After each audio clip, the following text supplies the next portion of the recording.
R&B legend Johnnie Taylor has died without a will at the age of 66.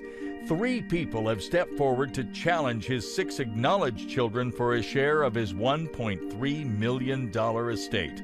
They claim that they are Taylor's secret children, but to prove it, they must resort to a controversial DNA test. The DNA sibling study that Mark McCraw has proposed in the fall of 2000 is not as well known as straightforward paternity testing, and there are doubts that it will work. The alternative is to dig up Taylor's grave and exhume his corpse.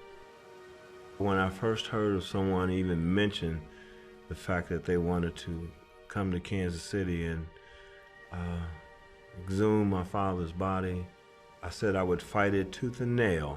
To prevent the exhumation of her father's corpse, Johnnie Taylor's eldest daughter, Sabrina, agrees to provide a sample of her DNA.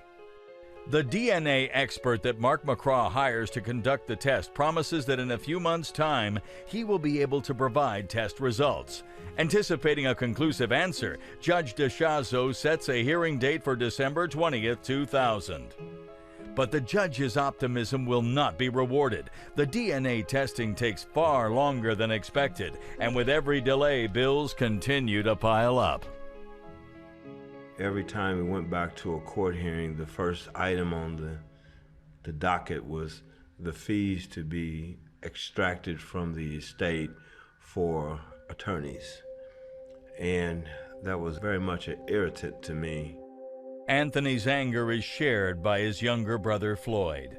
Floyd makes the decision to confront Fonda personally in an effort to establish some kind of relationship with her.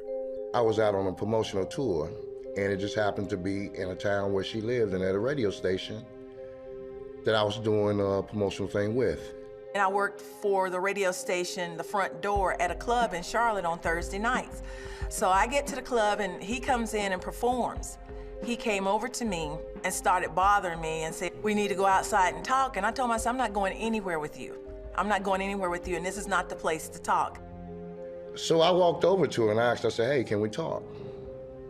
She says, "I'm working." I said, "Well, I can handle that." So I goes over and I talk to her boss, and he say, "Hey, that's no problem. Yeah, you can talk to her." And he just kept, trying to get me to go outside, and I told him no, and he just kept getting madder and madder. Meanwhile, something tells me to turn around, and I can see her waving her hands like this here. "No. What do you have to hide? What do you have to hide?"